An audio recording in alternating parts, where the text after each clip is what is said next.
Buongiorno, se potete prendere posto, fra 3 minuti iniziamo. Intanto vi dico che sono molto contento di questa affluenza, questa partecipazione. Come forse sapete, questa è la giornata CLU organizzata degli Icon Design Talks, organizzata dal gruppo Mondadori e da rivista Icon Design. La rivista è nata 2 anni fa, siamo partiti con un numero e adesso siamo arrivati nel 2017 a ben 9 numeri, e per, come dire, restituire un po' l'attenzione che ci avete dedicato, il pubblico ci ha dedicato, abbiamo deciso di organizzare durante il Salone del Mobile questi incontri che abbiamo chiamato Icon Design Talks, che hanno visto un po' il meglio dell'architettura del design internazionale, partecipare a conferenze, tavole rotonde e talks, appunto. Sono molto contento di avere qua, questa è la giornata un po' clou, di avere Koolhas, l'architetto Koolhas dello studio OMA, e Stefano Boeri. Do il benvenuto anche a Ernesto Mauri, amministratore delegato del gruppo Mondadori. Direi che possiamo iniziare. Volevo ringraziare di cuore Stefano Boeri perché si è prodigato perché questo incontro avvenisse, e tutti i suoi collaboratori dello studio che hanno collaborato con noi all'evento. Quindi possiamo iniziare. Grazie mille, benvenuto a tutti.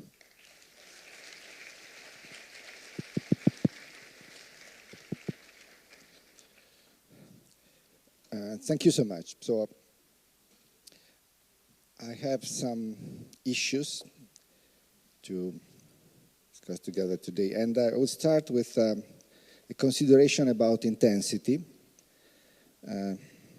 Well, my father and my father-in-law were both born in the 20s, and during the Second World War, they were writing. In a very strange condition, because my father was a partisan and he wrote a poetry, more or less with the inspiration of Spoon River. Probably was a way to keep in life, in memory, the friend that he lost during the War of Resistance. My father-in-law was a soldier, and he was captured by the Nazis and sent to a concentration camp, and he wrote a series of amazing comics.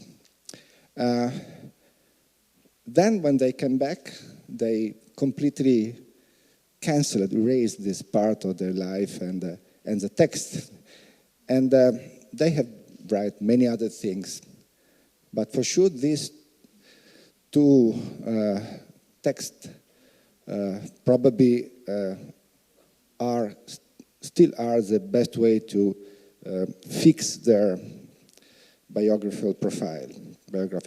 So the first point is about intensity, because I think that writing has nothing to do with time dimension. It's not a point if we have time to write, or if we can find the right interval of time in our life for writing. It's about intensity, and this intensity is also absolutely uncontrollable. So it's not something that we can easily orient toward a specific format of writing. That makes writing a miracle, and that is also something that I'm always quite embarrassed when I have to talk about a professional writer, because it's so complicated for me to understand how it's possible to consider writing a work, something that you need time. So the second point is about fragmentation. It's in a way connected with the first. Well, I probably fundamentally say, for my upbringing as an architect, was the one written by François Chouet in 1980, was The Rule and the Model. In this book, François Chouet was trying to fix the paradigm of modern urban architecture in 2 texts. One was Thomas More's Utopia, and the second one was the treatise by Leon Battista Alberti, De Re Edificatoria. The first was, let me consider by Shui, the origins of an aptitude for spatial determinism and modeling of society through great urban visions. And the second was completely alternative, in Shui vision. And architecture is intended as a system of rules and primary principles, declining time to time. But the point is not about the contents of these two texts. My point in this case is the fact that these two seminal texts, the format of these two seminal texts, have in a way completely disappeared from contemporary writing practice, on the city. It's not a matter of length, of text length. It's probably something to have to do with a kind of semantic fragmentation.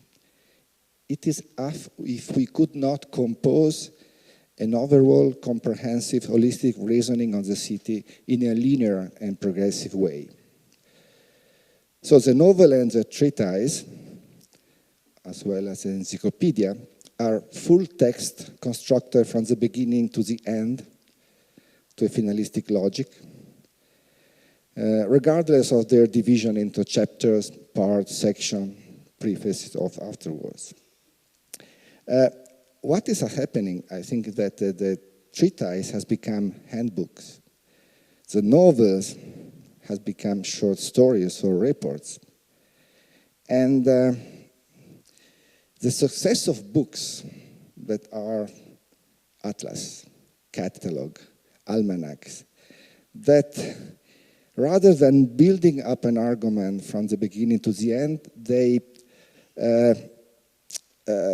use a kind of paratactic logic. So they collect reports, short story, theme essays, like a kind of retrospective. So there are texts that are a way to put together other texts that have been already written. So it's more something connected with the art of composition, or the art of montage, or the art of bricolage, than the intensity of the text which is written from the beginning to the end. Second point. Third point, it's about Rem and Aldo Rossi, but also it's about how we write about cities. And well, I think that writing on city is never something which goes on one unique direction. It's always a double movement. And I think that you all know the epistolary between Robert Stevenson and Harry James, and that epistolary is like a reference when we have to think about writing. They started to polemize, and there is a very famous text by Robert Stevenson, Humble Remonstrance, in which he expresses repulsion for both the tasteless late Victorian domestic novels. And James replies, claiming on his side the capability of the novel to look into the intimacy and depth of human feelings and spirits and so on. And this epistolary is extremely representative of two main ways to write. Stevenson embraces the word, feeds on external world, and James seeks it within himself. So one is more about the exploration of the real world, of the real city. The second is more about the introspection, how to find the word in himself. In a way, in a very stupid way, we could say that if we think to Aldo Rossi and Koolhas, and just to put this in parentheses, I consider the two the architects that has really signed a step in the art of writing on cities.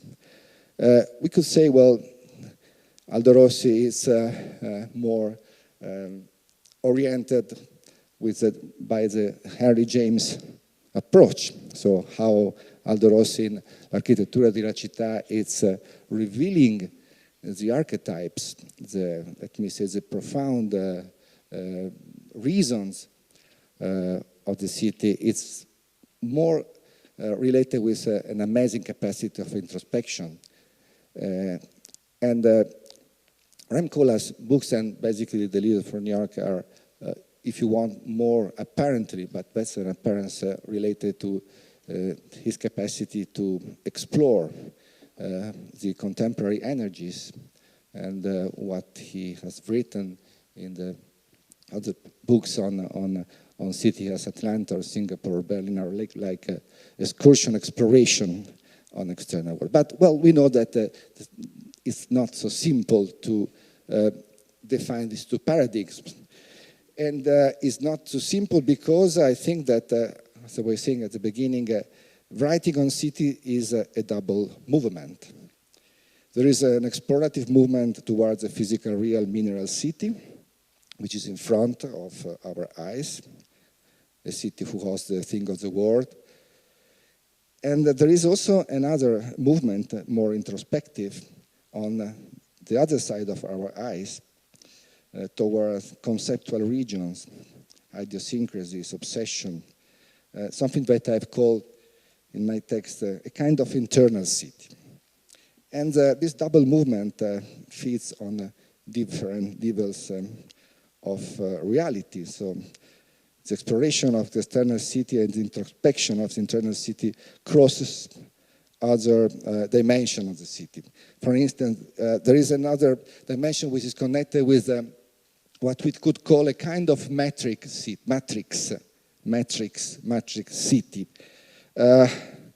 So it's a city which exists somewhere, and it becomes a kind of term of comparison and measurement for all the other cities. So when I write on a city, I always write about Milano.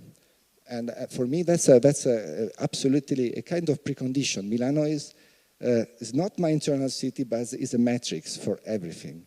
It's a matrix for any kind of measurement of perspective, of attempt to define a new space. But again, there is another lever which is extremely important in between the internal city and the external city, which is something that we could call the consensual city, which is done by the language. The language is the vocabulary, to be more precise, is not simply a tool, but is, let me say, from the beginning, a structural component of our idea of city. And the vocabulary and the language are writing. So it's always important to consider how we are dealing with the complexity and the simplicity and the constraints that any kind of language oblige you to respect. So writing on the city is a seeing in different ways, according to the different moments of our life, these cities, these different levels of reality. And it's, in a way, we could say that writing is always sewing up together these levels of reality that we call city.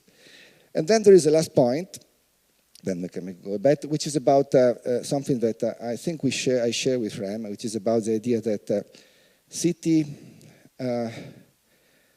is by nature a non-protagonist actor when we write.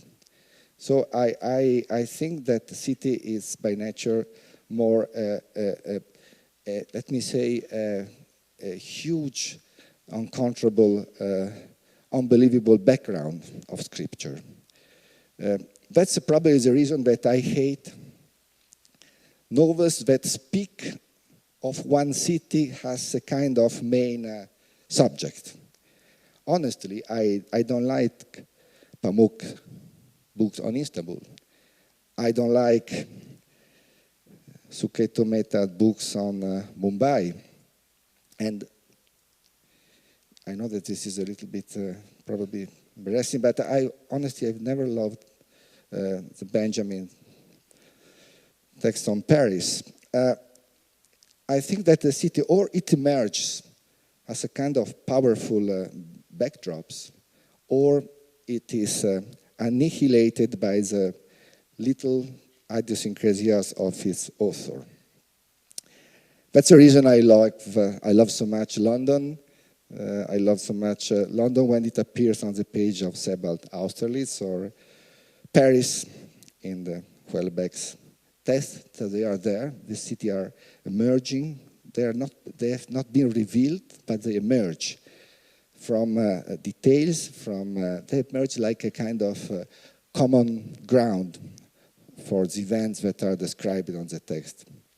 I don't like Mumbai in Suketo Mehta, but I like Mumbai in Midnight Children by Simon Rushdie, like I like New Jersey on Philip Roth text, and London on Mcewan books like Saturday and Other, or Tokyo in Murakami Wind Up Bird Chronicle. This has to do with another point which is very important. So if it's true that the city emerged, that cities are emerged from the text, from our, we make the city, when we read the text, we make the city emerging. It's impossible not to talk about unconscious. I know this is a very, very problematic point because it's at the same time easy and stupid and complicated to talk about unconscious when we talk about writing and we talk about writing a city. But there is some points which are very important. And one of these is about chronicle.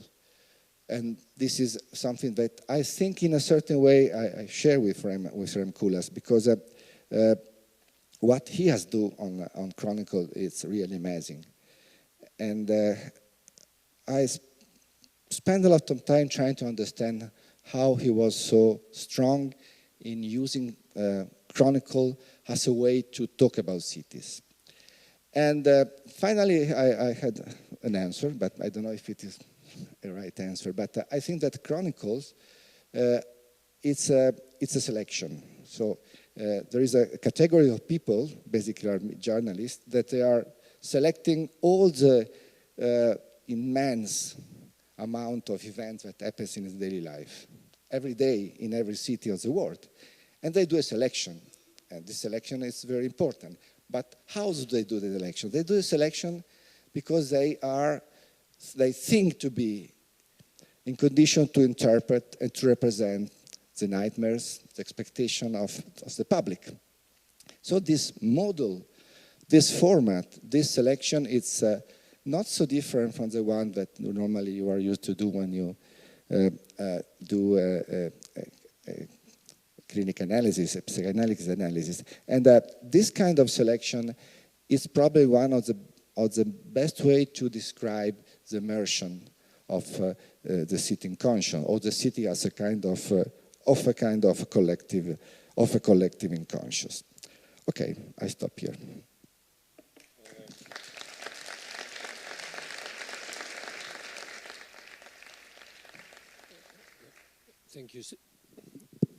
Thank you, Stefano, and thank you for talking in English.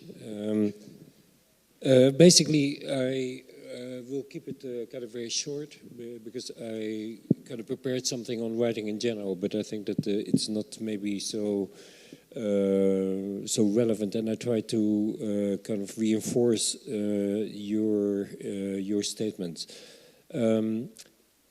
Writing has been very important for me. My father was a writer, so there is also a kind of edible problem with it. And I consider that by chance I've had the ability to and the opportunity to do two kinds of writing. One, journalistic, the writing of a reporter, which kind of trained me in a certain way in the sharpest possible observation of the real world, and that remains a kind of passionate engagement. But the other one is almost the opposite, script writing, which is about creating other worlds that have nothing to do with current kind of reality, and that are kind of speculations about kind of something completely apart from and independent of and contradictory to kind of reality. And it's a kind of incredible luxury, of course, to be able to switch between these two domains, and maybe they, in your terms, they're the kind of Stevenson and Henry James conditions.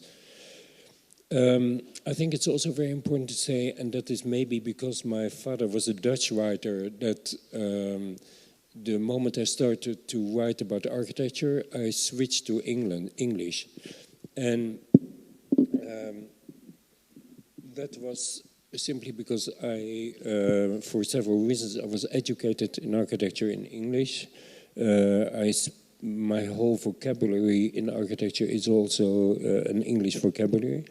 But of course, not by coincidence, switching to English in the kind of mid-70s created an enormous opportunity, both in terms of readership, but also in terms of a connection of what was then a kind of really expanding ideology of neoliberalism, which in a way, although I never was a neoliberal, it made it possible to engage with or to criticize or to be part of, maybe it's all kind of somewhere in between, but that switch to English at least gave the luxury of high accessibility and to some extent relevance, political relevance, because it was the language in which things were happening, and therefore a very beautiful coincidence, I think.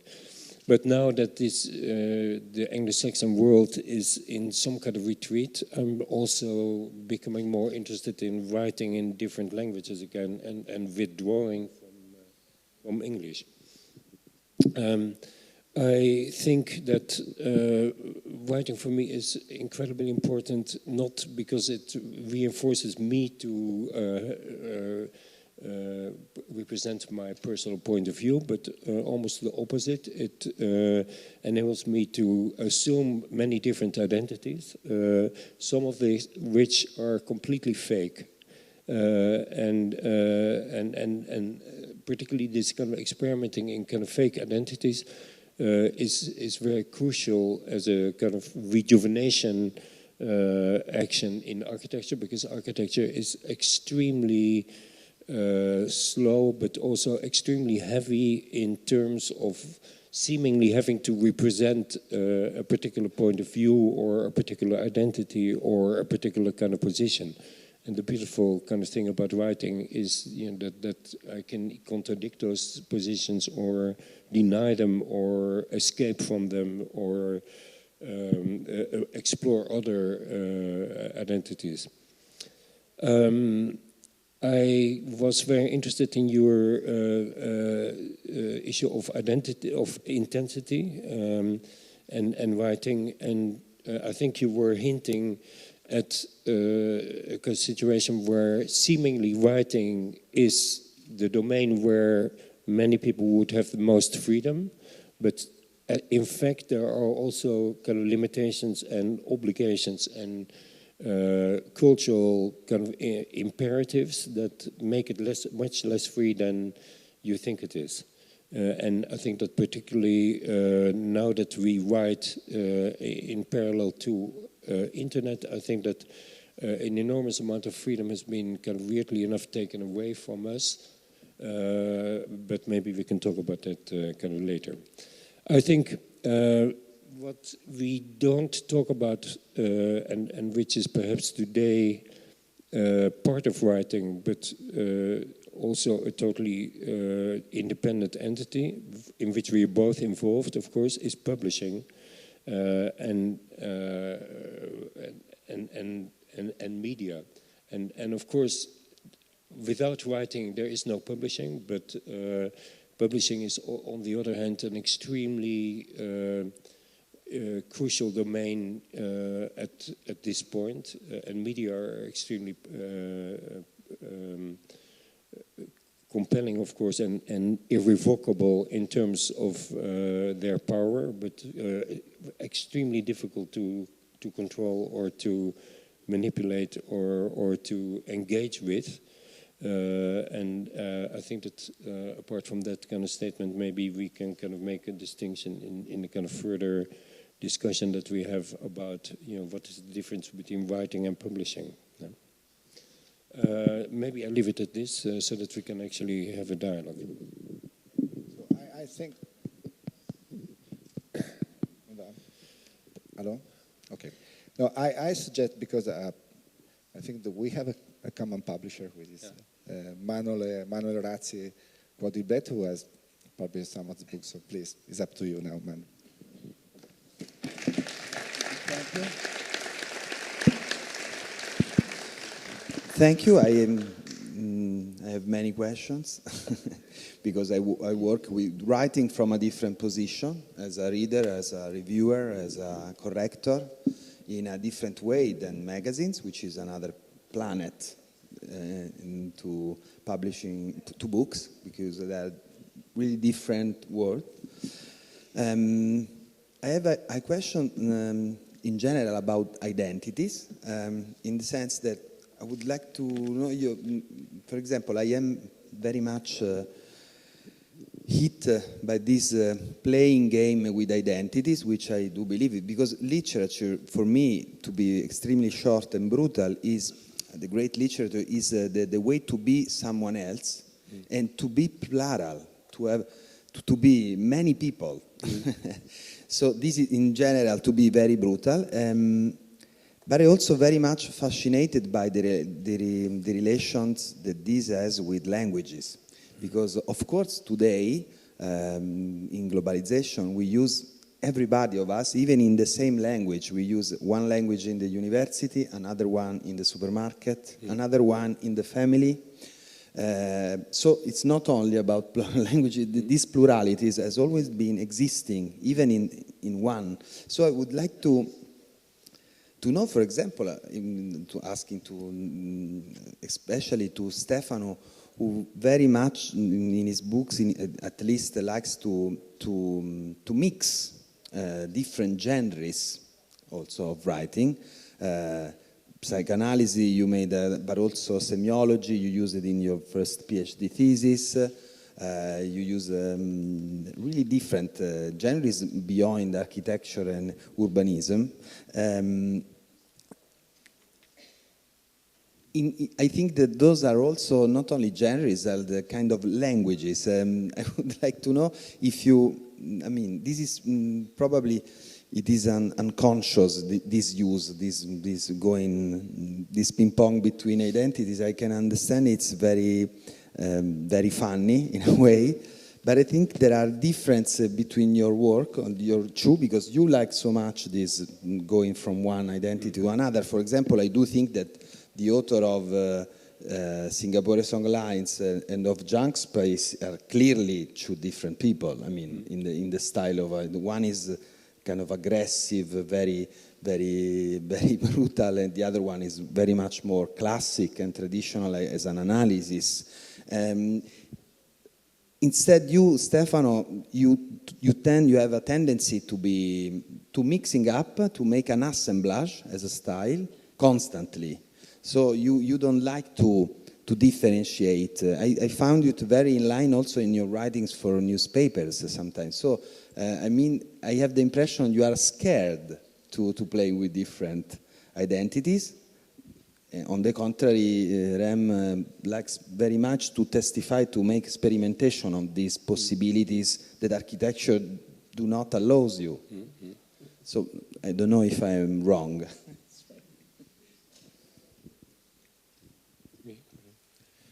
I think think you're right, and I don't know. This reminds me that I probably the experience I had as editor-in-chief of two magazines was very important for me. And when you act as an editor-in-chief, you have to run the composition of different identities more than expressing yourself through different identities. And I think that's way of putting together thoughts, images, ideas, memories was very important for my architectural life. And basically, I am an editor-in-chief also in my office. I'm editor-in-chief when I write. I'm editor-in-chief when I teach. So my work it's about selecting people, basically. And so I'm selecting identities, but absolutely not in condition to change my identity. I'm very, in a way, obtuse and traditional from that point of view. And that's the reason I feel there's a necessity more and more in the last year to have moments like this one where I can compare and confront more or less the composition of identities that I have constructed through my position of editor-in-chief with other rich and complex thoughts about identities. And just to add another format, we were talking about Stevenson and James. I think that epistolary, I don't know if exactly epistolary, writing letters, but epistolary should be back in a way. I think that we have seen many attempts. We have a very close friend, which is Ulrich Obrist, which has done like thousands of interviews. But that's not the point. Interviews are one way, but I think that there is something that in the kind of dialogue that you are conditioned to establish when you write and you receive and you wait a moment. So maybe emails could be, I don't know. I think we tried some years ago with Pierpaolo Tamburelli, Maddalena and other friends to imagine a web platform that works, trying to bring in back epistolary. Was not so successful, but we collected a bunch of amazing ping pong. But that point for me is still open. May I add a question about identities and trying to explain, according to me, why you like, because I do like to sometimes to play with identities.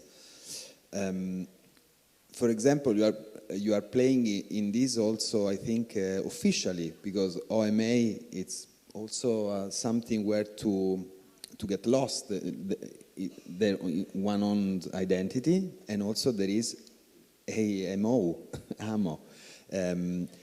So there are kind of heteronomies, like, Pessoa, Kierkegaard used the fake, literally fake name, no? And like to behind, because I think that the fascination in this action, in this option, is to have a mask. And when you have a mask, as Georg Simmel taught us, you are free to say the truth. Even if it's a fake identity. That's the fascination. In fact, Michel Foucault used to say the masks say always the truth, the contrary of what we think. And I think that Simmel, it's an author important for you, even this is my opinion, because Simmel, you always wrote about unpleasant issues. Money, fashion, metropolis, and masks. I think that I would rather connect to Stefano. I think that the editor-in-chief position is actually kind of really very interesting to talk about, because it is a condition where if you have certain qualities and you have a certain interest in being engaged with the world, and a certain intelligence, you can really push there. It's not you achieve something, but you're also pushed in that position. And although it's a kind of very beautiful position, I find and recognize that I'm also an editor-in-chief and or maybe not in chief, but at least an editor. But it also requires an almost painful amount of generosity, and that is kind of really paradoxical because of course everyone thinks you're the boss, and no one kind of sees that in order to be a boss you have to in a way cancel your own identity and explore and let flourish other identities. So it's for me, writing is one of the few domains where I don't have to be so generous, and that's also why it has been very extremely important for me, because sometimes I'm kind of really completely fed up with that generosity. I'm fed up with this ability even to make other people look good, or to create a kind of context in which people can kind of perform, or to create a kind of coherence of a kind of argument, and it's therefore really the only way to be, and I hate this word, it's a crazy word and so overused, but to be disruptive is kind of through writing.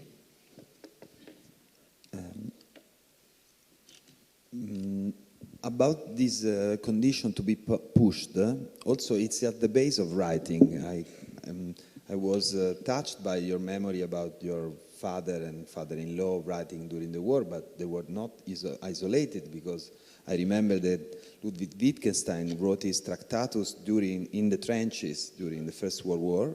Adriano Olivetti wrote his writings when he was deported in Switzerland, but also important. Depression is so important for journalism when you write an article in 2 hours or 3. But also some of the masterpieces of the 20th century have been wrote under the pressure of a university competition. Sein und Zeit by Martin Heidegger was wrote in 1927 to become a professor. And he said, we will talk later of Zeit, and he never wrote again. And also Aldo Rossi's book, The Architecture of the City, was wrote to become a professor, were put together. So pressure is fundamental, but not only. It's not only to be pushed to do something. It's also, there's another thing to me, which I really do believe, because also I had the pleasure to work in a publishing house. I published some books by Gilles Deleuze, that he says that we only think when we write. That's the point. It's exactly when you have your head totally empty and you have to push against the wall, is in that moment that you start thinking really, because you are naked and alone through the necessity and to be pushed. And it is there when you really think, because on the daily activity you really don't have the way to do. I don't know if you agree on this, Stefano. Partially, yes. I think it's more or less what Rem is saying about generosity, so that solitude is a kind of precondition of writing, and so sometimes pressure and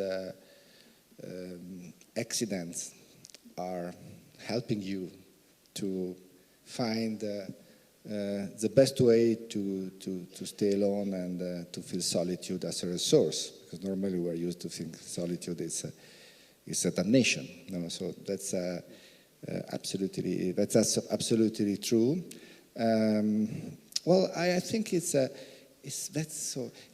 another thing that I think is really stupid is that this analogy between writing and designing. So no, I think there are two completely different things, and this is because architecture allows you to let me say, to experience this double movement in any moment. You design a space, and at the same time you absorb suggestion, ideas from other people that are around you, or books, or memories, and so on. But at the same time, you are alone, and you are more precise. You select the future. You arrive to one unique single configuration. So you are inclusive and exclusive at the same time. I think when you write, and this is true, you are only exclusive. So you have to, you cannot, that's the point that I'm not, I feel the act of writing as something that exclude the other identity that in other moment of your life you could host in yourself. But that's, well, it's more an idea. As a writer, let's say it's not clear whether we're talking really about writing or about writing about architecture. But I think that if you look at the history of writing, that there are many, many more models than we are currently kind of working on and with. And one of the most fascinating models for me has been, kind of, for instance, the 19th century writers of feuilletons, who kind of basically had an almost economic obligation to write almost every week or every 2 weeks or every month a particular piece, and who could potentially stretch the delivery of the kind of final kind of result of what eventually would emerge as a novel, maybe for a couple of months, and so that there were many installments before even the structure of the kind of work became clear. Dostoevsky is a kind of beautiful example. And what I find incredibly compelling there is how flexible writing is, and I think that we are in a way much too concerned with authenticity and that we don't experiment on ourselves enough, because I think that if Dostoevsky could make sense out of what was eventually an economic incentive to invent every time an intrigue, to somehow be able to connect every intrigue to every other intrigue, to end every part of the feuilleton on a very compelling question and an acute insecurity that made you want to look kind of even further. I think that if that is one model in which writing is, of course, caused by pressure, but has nothing to do with authenticity or inspiration, or and it's kind of really fabrication, and therefore not the only moment that you really think. It's the only moment seemingly that you can really produce. So, and I think if there have been so many more interesting models of writing than we currently even remember, I think that it would be extremely productive to look at those again for liberating us from our current authenticities. Also, I was thinking, feuilleton also is based on pressure, which is in a way a form of congestion of time. You that study so much congestion in urban planning, but it's true that we never talked about architectural writing. For example, something that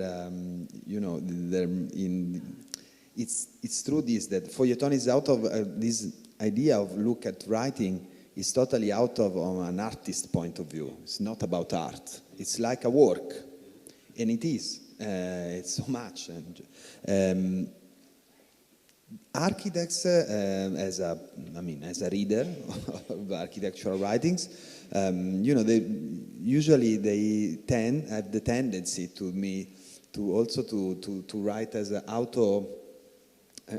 to build a mythology, a personal mythology, sometimes merged with autobiography. I think to Louis Sullivan text on kindergarten chats, but frankly, think to Frank Lloyd Wright, who is a sort of epos. He is number one, is a prophet, and the end is always to say Nemo Propheta in Patria. I've been not even Alvar Aalto, who is on the money of Finland, but is used to think his ship was called Nemo Propheta in Patria, which is absurd because, of course, Alvar Aalto in Finland is it's a nonsense to say that.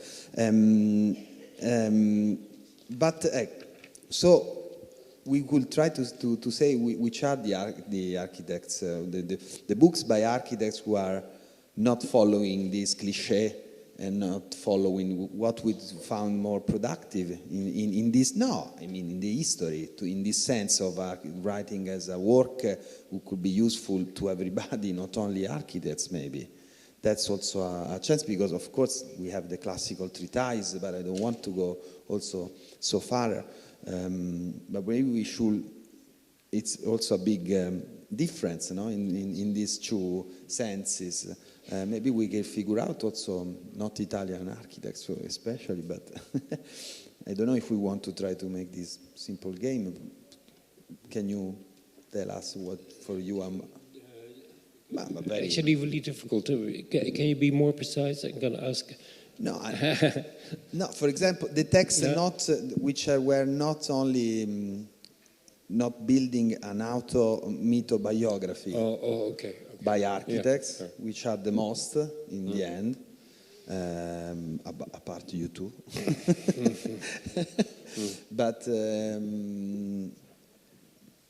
I mean, surely not Frank Lloyd Wright, for example, Testament. I mean, they are always like this. Is really, but also Sullivan, even if he had said sometimes it's the way to change a bad moment in a career, to write something like that. So who was, more honest, let's say? Oh no, I don't know, maybe.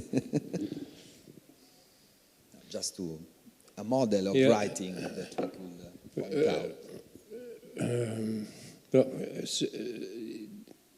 It's a very painful question. Of course, every time an architect does not write about themselves, it's clearly an attempt not to contribute to their own kind of mythology. But and I can say, for instance, that at some point I tried to write a mythology for other architects. I did with Hans Ulrich a book about the Japanese metabolist and in Delirious, New York, and maybe in fact in all my kind of work I'm trying to look for earlier architects who did significant things and who stretched what architecture can do. But of course, maybe in the end that is again another attempt to construct a mythology. I think it's kind of really extremely difficult to escape from that, particularly in this profession that is so under threat, perhaps, and also so socially weak in the kind of current moment that anything which is more self-critical or anything that is more actually destructive could very easily lead to immediate disaster. Yes, I think that the point is complicated because in a certain way there is a very important cliché who says, well, all the books that you have done and written are only part of one unique text, no, in a way. So I think that Rem was right saying that nowadays we really can use different formats, different media, for instance, in order to equilibrate in different moments of our life the way we want to express our ideas, the way we want to explicit or broadcast our identity, or better put the identity on the shadow and make the other identities on the scene. So l'architettura della città, I think it's so important because we had also autobiografia scientifica, and Aldo Rossi was really a genius in how he was capable to put these two texts one in sequence to the other. And for Rem, I think it's the same. I think that SML Excel.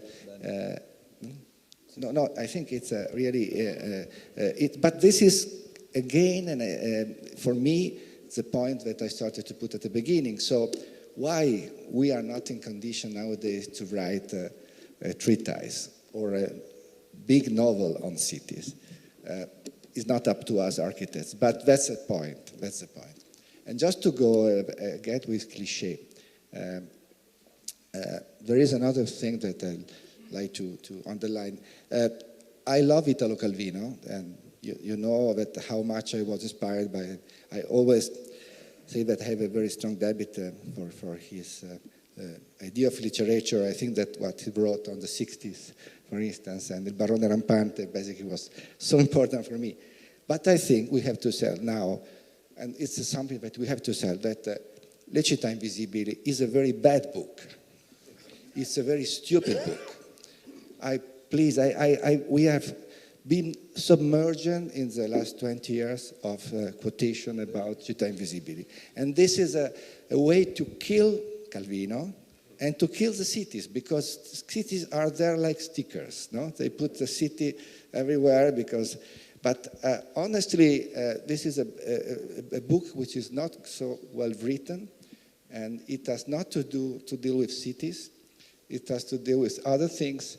And I hope in the schools, basically university, that we should completely cancel that book from any note. And that's maybe is more an Italian obsession.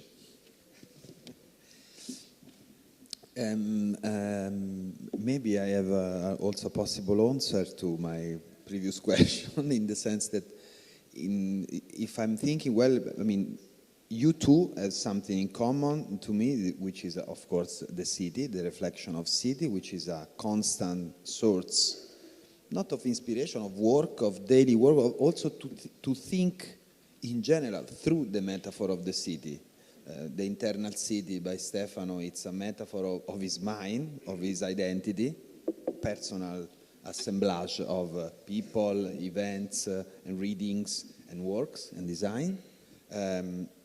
You have the tendency, according to me, to make Denkbild, what is called which are portraits of cities sometimes, but for specific reason, to catch general problems or global problems about cities, even if you are looking to Dubai, to Lagos, to different cities. Usually they are never historical city.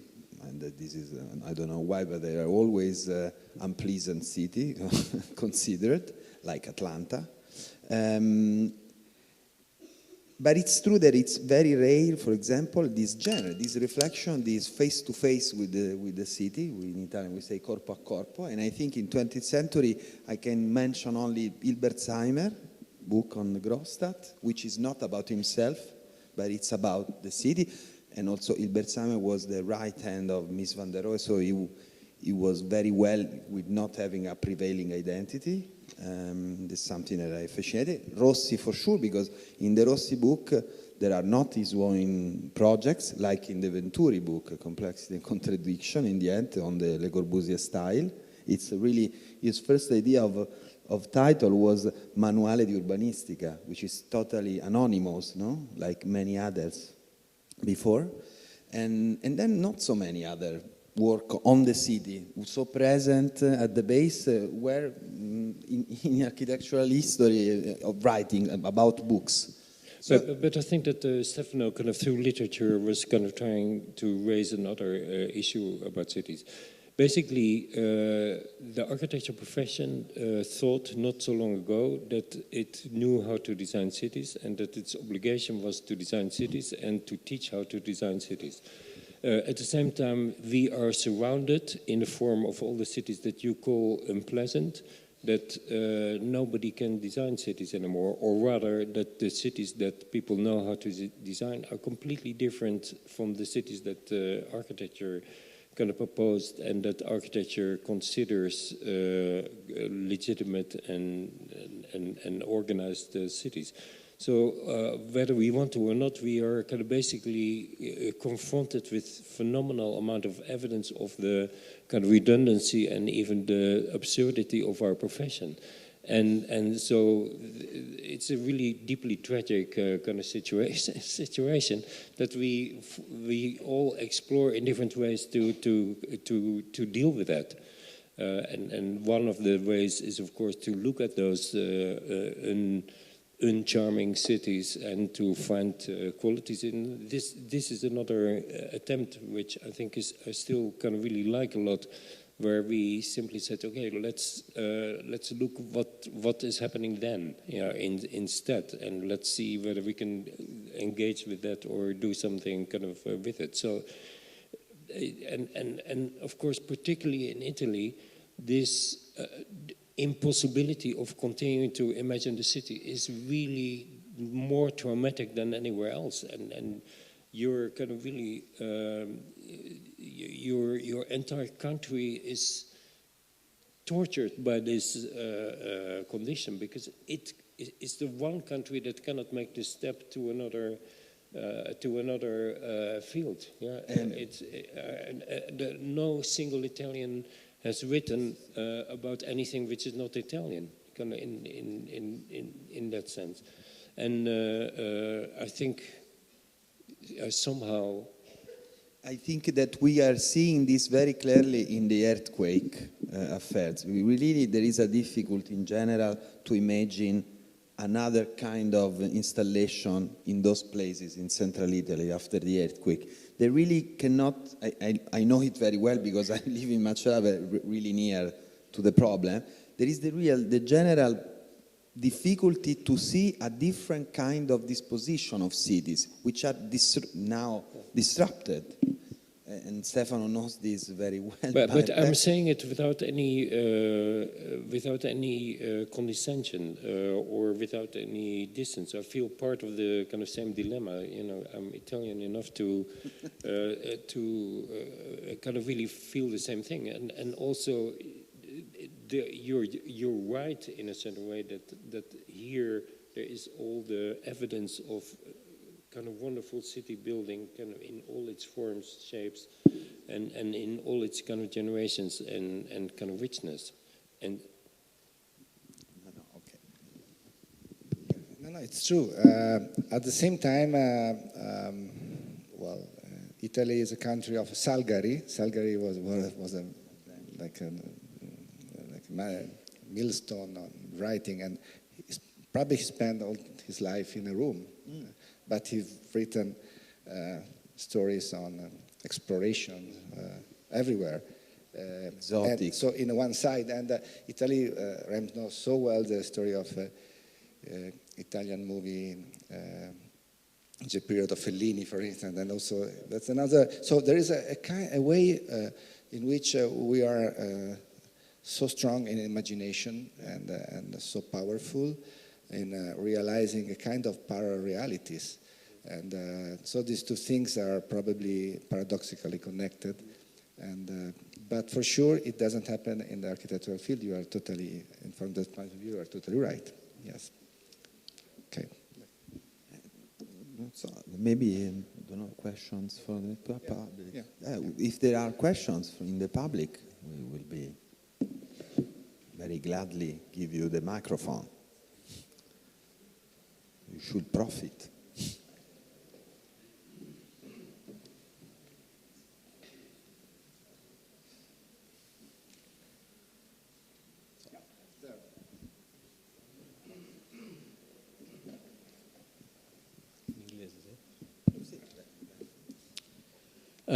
First of all, thank you for the high level of the dialogue.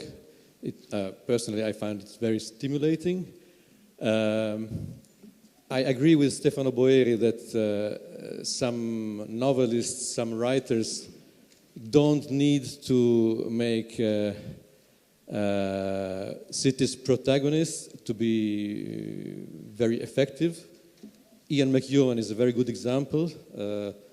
Ian Mcewan probably knows very little about architecture, but he says a lot about London without making it a protagonist.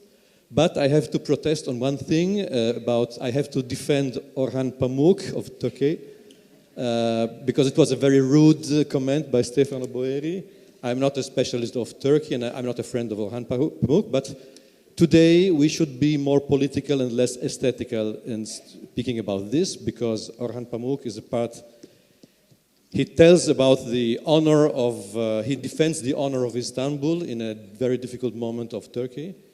He defends the beauty and the story of a humanistic Istanbul in a country where many journalists are in prison, many writers too. And so I would ask Stefano to be more prudent about Turkey and Orhan Pamuk.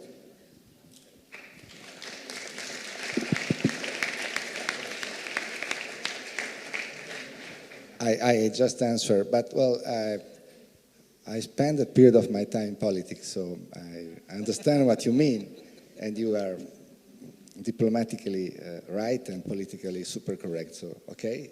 But I'm not so sure that to let me say, contribute to the right cause, we have to be explicitly expressing, if we act as artist or writer or architect, a certain vocabulary or a certain ideology. I have a model, and the model is, I know this is a very pop model, but it's Bob Dylan. Just go back to the 60s, and we had on the scene, on the North American pop music, two protagonists. One was John Baez, and the other one was Bob Dylan. No? And well, if you go back and see how Bob Dylan at a certain moment was totally abandoning any texts that were directly dealing with politics, directly dealing with the movement that in the 68s were changing the world, and started to use a kind of lateral way to enter in politics, which was strictly connected with his language. John Baez, well, she was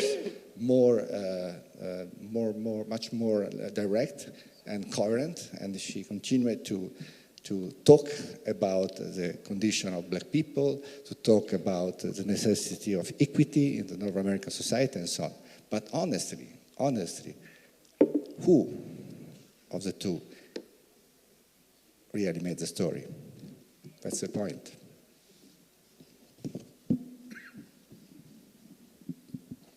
Altre domande?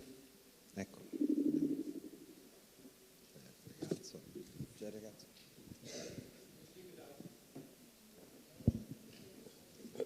Thank you. Hello. Stefano, you said before that writing is a very solitary activity, and also Koolhaas before said about, was talking about the perks of writing as an activity in comparison to an architectural project that maybe is a more collective experience. And my question is, can writing be a collective experience, and is there any moment in which a collective experience can somehow shape and give something to the writing solitary activity? I don't know if the question was clear. Maybe you can collect other questions. Okay, thank you. Thank you. Other questions?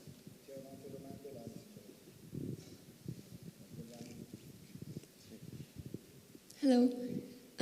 My question was related to how your writing influenced your architecture, or was it the opposite way around? What in your writing helped you or provoked you to explore in architecture? Hope it is clear for both of the architects. I didn't understand the first part. Can you repeat the first part? We didn't hear, sorry. If I speak louder, is it better? Yes. Okay, my question is, what in your writing provoked you to explore afterwards in architecture? What was the influence? Or did your architectural ideas then influence your writing and you wanted to explore them through writing?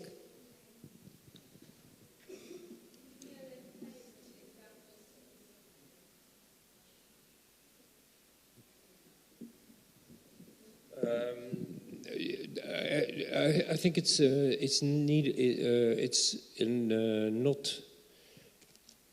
neither nor answer.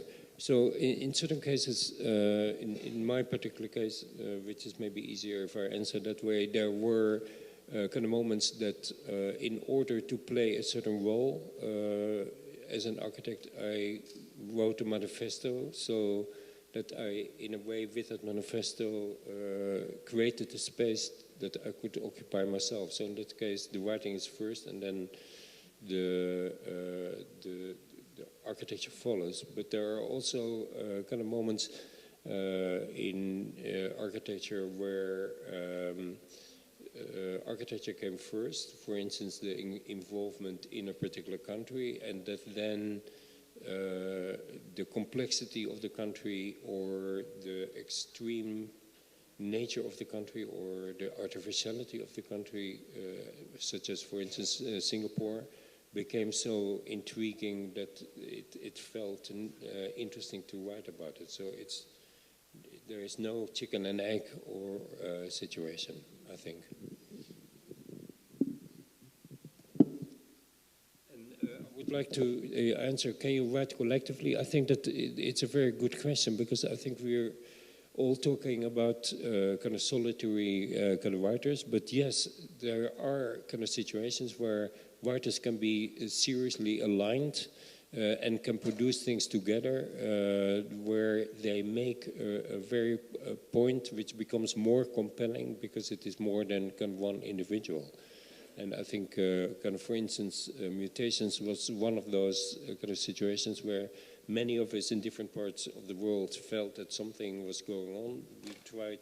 We pulled together, kind of met a number of times and all wrote about it. And I think that would be definitely a collective effort and more sympathetic for that reason.